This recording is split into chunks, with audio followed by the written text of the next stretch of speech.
Hello guys, welcome to my YouTube channel. इस channel पर हम एनटीपीसी और एसएससी के प्रीवियस ईयर पेपर में जो भी जीके के इंपॉर्टेंट प्रश्न आए हुए हैं उन प्रश्नों की सीरीज़ हमारे यूट्यूब चैनल पर टॉपिक वाइज चलाई जा रही है, जो कि आने वाले आपके सभी एसएससी और एनटीपीसी एग्जामों में काफ़ी इंपॉर्टेंट भूमिका निभाएंगे। ये एसएससी का पेपर 18 अक्टूबर 2020 का पेपर है, जिसमें जीके के जो इंपॉर्टेंट प्रश्न आए हुए हैं उन पेपर की आंसर की है। तो वीडियो को पूरा देखिए, लाइक एंड सब्सक्राइब कीजिए। तो चलते हैं आज के पहले प्रश्न की ओर। हमारा पहला प्रश्न है, जनवरी 2020 तक की स्थिति के अनुसार भारतीय सेना के प्रमुख इनमें से कौन है? इसका राइट आंसर होगा guys option C, Manoj Mukund Naravane. अब चलते हैं हमारे अगले प्रश्न की ओर।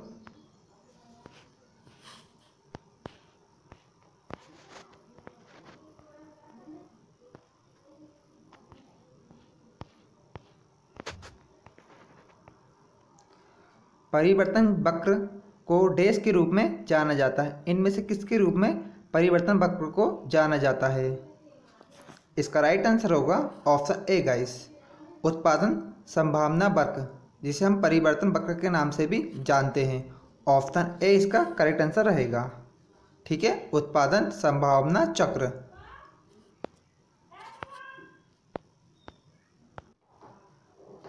हमारा अगला प्रश्न है, सभी जीवों में पोषण की प्रक्रिया में पहले चरण के दौरान ग्लूकोज के 6 कार्बन अणुओं से विखंडित हुए 3 कार्बन अणुओं को इनमें से क्या कहा जाता है? इसका राइट आंसर होगा ऑप्शन ए गाइस, पाइरूवेट। ठीक है, पाइरूवेट। सभी जीव जो पोषण की प्रक्रिया में पहले चरण के दौरान जो ग्लूकोज के 6 कार्बन अणुओं से विखंडित होते हैं उसे हम पाइरूवेट कहते हैं। ऑप्शन ए इसका करेक्ट आंसर रहेगा, पाइरूवेट। अब चलते हैं हमारे अगले प्रश्न की ओर। किस अमेरिकी राष्ट्रपति को नोबेल शांति पुरस्कार प्रदान किया गया है? इसका करेक्ट आंसर होगा ऑप्शन सी, बराक ओबामा। जो अमेरिका के 44वें नंबर के राष्ट्रपति थे उन्हें नोबेल शांति पुरस्कार से सम्मानित किया गया था। ऑप्शन सी इसका करेक्ट आंसर रहेगा, बराक ओबामा जो यूएसए के राष्ट्रपति थे। ठीक है, अब चलते हैं हमारे अगले प्रश्न की ओर। मुगल बादशाह शाहजहां ने अपनी पत्नी को डैश की याद में ताजमहल बनवाया था। इनमें से किसकी याद में? इसका राइट आंसर होगा option B guys, Mumtaz Mahal. Mumtaz Mahal की याद में मुगल बादशाह शाहजहां ने ताजमहल का निर्माण किया था 1600 ईस्वी में। इसका राइट आंसर होगा ऑप्शन बी। अब चलते हैं हमारे अगले प्रश्न की ओर। Dash is no longer considered as a planet within earth solar system. इनमें से वह कौन सा प्लैनेट है जो सोलर सिस्टम में नहीं गिना जाता है? इसका राइट आंसर होगा ऑप्शन फोर्थ, प्लूटो। ठीक है, जिसे हम बोना ग्रह भी कहते हैं, और 2008 में इसे सोलर सिस्टम की कैटेगरी से बाहर कर दिया गया था। ऑप्शन फोर्थ इसका करेक्ट आंसर रहेगा। अब चलते हैं हमारे अगले प्रश्न की ओर। किस खिलाड़ी के सम्मान में प्रतिवर्ष 29 अगस्त को भारत का राष्ट्रीय खेल दिवस मनाया जाता है? इसका करेक्ट आंसर होगा option fourth guys, major Dhyan Chand, जो कि हॉकी के जादूगर भी माने जाते थे। उनकी याद में प्रतिवर्ष 19 अगस्त को राष्ट्रीय खेल दिवस के रूप में मनाया जाता है। ऑप्शन फोर्थ इसका करेक्ट आंसर रहेगा। अब चलते हैं हमारे अगले प्रश्न की ओर। रंगोली बिहू असम के प्रमुख त्योहारों में से एक है, जिसे डैश के महीने में मनाया जाता है। इसका राइट आंसर होगा ऑप्शन बी गाइस, अप्रैल। रंगोली बिहू असम का जो प्रमुख त्यौहार है उसे अप्रैल माह में मनाया जाता है, और बिहू असम का एक प्रमुख त्यौहार है। ठीक है, ऑप्शन बी इसका राइट आंसर होगा अप्रैल में। अब चलते हैं हमारे अगले प्रश्न की ओर। हमारा 10वां नंबर का प्रश्न है, माई एक्सपेरिमेंट विथ ट्रू इनमें से किसकी पुस्तक है? इसका राइट आंसर होगा एम के गांधी, मतलब मोहनचंद्र गांधी, जिन्होंने माई एक्सपेरिमेंट विथ ट्रू नामक किताब लिखी थी। ऑप्शन सी इसका राइट आंसर रहेगा। MK गांधी। अब चलते हैं हमारे अगले प्रश्न की ओर। गाइस ये वो प्रश्न है जो बार बार SSC में रिपीट होते हैं, तो प्लीज़ इन्हें याद कर लीजिए, क्योंकि आने वाले जो SSC के जितने भी एग्जाम हैं उनमें से ये रिपीट होते हैं। ठीक है। 1576 में मेवाड़ के किस राजपूत शासक ने हल्दीघाटी का युद्ध लड़ा और फिर अपने घोड़े चेतक पर मैदान छोड़कर भाग गए? इसका राइट आंसर होगा ऑप्शन 4 महाराणा प्रताप। जिन्होंने 1576 में मेवाड़ के शासक थे, उन्होंने हल्दीघाटी का युद्ध अकबर से लड़ा और उनका घोड़ा का नाम चेतक था। ठीक है, ऑप्शन 4 इसका राइट आंसर होगा महाराणा प्रताप। अब चलते हैं हमारे अगले प्रश्न की ओर। देश का अर्थ वह धन है जो पहले ही व्यय किया जा चुका है और जिसे पुनः प्राप्त नहीं किया जा सकता, उसे क्या कहते हैं?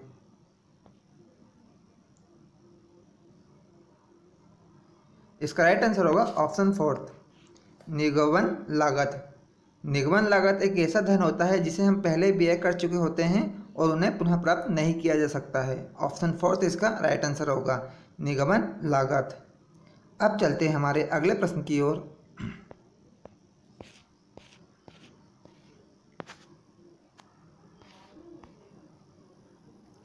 उस विकल्प का चयन करें जो क्रिकेट टीम के कप्तान और विश्व कप जीत के वर्ष का सही ढंग से मिलान करता है।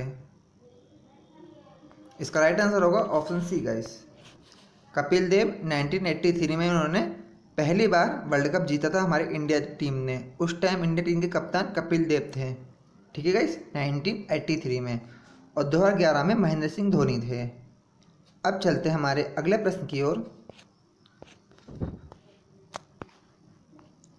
भारत के प्रमुख जैव विविधता वाले स्थान इनमें से कौन से हैं?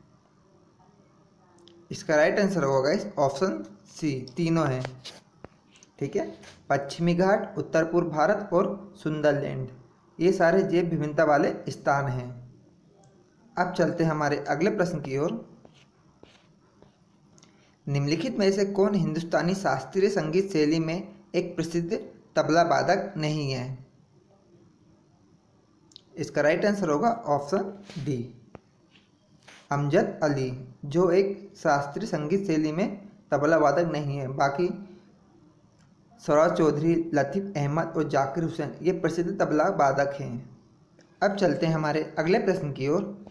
गाइस अगर आपको वीडियो अच्छी लग रही है तो प्लीज़ इस चैनल को सब्सक्राइब करके लाइक कर दीजिए। आर्द्र भूमि पर रामसर संधि भारत में किस वर्ष लागू हुई थी? इसका राइट आंसर होगा ऑप्शन बी 1982 में। ठीक है, जो रामसर संधि है 1982 में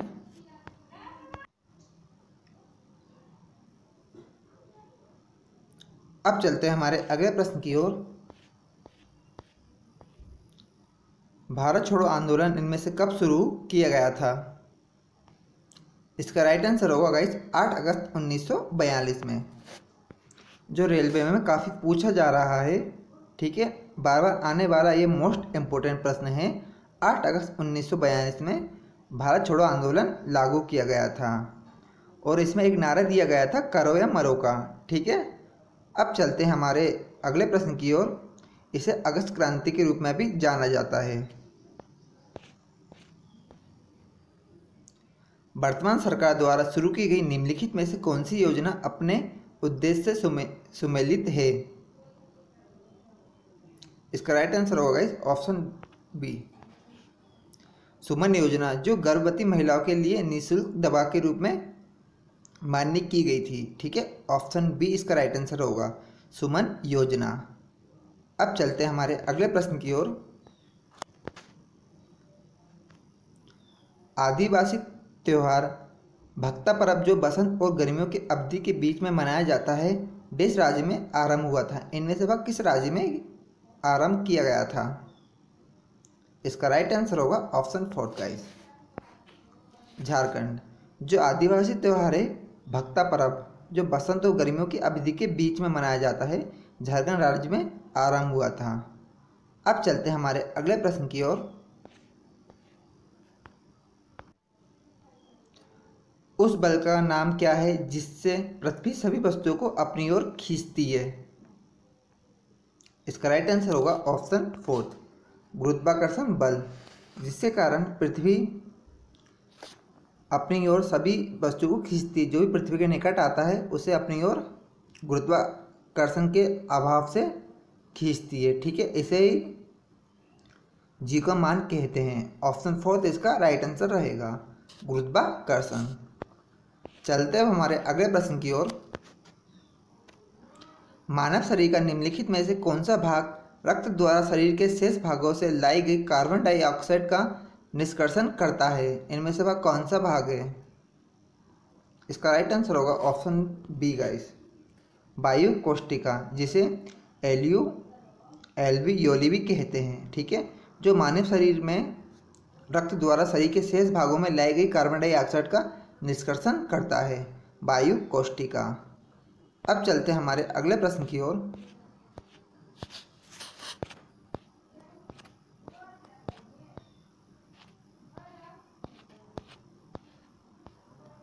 भारत के संविधान की प्रारूप समिति के अध्यक्ष इनमें से कौन थे? इसका राइट आंसर होगा ऑप्शन बी आर अम्बेडकर, जिन्होंने भारत के संविधान की प्रारूप समिति बनाई थी और उसके अध्यक्ष भी नियुक्त किए गए थे। ऑप्शन बी इसका राइट आंसर रहेगा। अब चलते हैं हमारे 23वें नंबर के प्रश्न की ओर। भारत के मुख्य न्यायाधीश की नियुक्ति इनमें से कौन करता है? हमारा करेक्ट आंसर होगा ऑप्शन ए गाइस, भारत के राष्ट्रपति, जो भारत के मुख्य न्यायाधीश की नियुक्ति करते हैं। ठीक है, और राज्यों में जो मुख्य न्यायाधीश की भर्ती करते हैं, न्यायाधीश की भर्ती करते हैं, वो राज्यपाल होते हैं। ठीक है, राज्यों में। अब चलते हैं हमारे अगले नंबर के प्रश्न की ओर। सभी विभिन्न खेलों के कोचों के बीच सर्वश्रेष्ठ कोच को दिए जाने वाले पुरस्कार निम्नलिखित में से किस नाम से जाना जाता है? इसका राइट आंसर होगा ऑप्शन बी, द्रोणाचार्य पुरस्कार से जाना जाता है। ठीक है, इस पुरस्कार को जो कोचों को दिया जाता है। अब चलते हैं हमारे लास्ट प्रश्न की ओर। गुजरात की सीमा किस पड़ोसी देश के साथ लगती है? इसका करेक्ट आंसर होगा ऑप्शन ए, पाकिस्तान के साथ। ठीक है गाइस जी, हमने जो 2020 में CHLS के इम्पोर्टेंट पेपर हुए थे, अक्टूबर से स्टार्ट होकर अगस्त तक ये पेपर चले थे, तो उनमें से ये पहला पेपर है। ठीक है गाइस, 8 अक्टूबर 2020 का। तो ऐसे ही हम आपको पूरे अक्टूबर के जितने भी पेपर हुए हैं SSC के 2020 में पूरे पेपर करवा देंगे। तो वीडियो को प्लीज़ पूरा देखिए। ये पार्ट पहला था, जो आपके आने वाले जो CHLS और MTS एग्जाम है उनमें से काफ़ी इनमें से इम्पोर्टेंट रिपीट होंगे। ठीक है गाइस, तो चलते हैं अगले प्रश्न की ओर। ठीक है गाइस।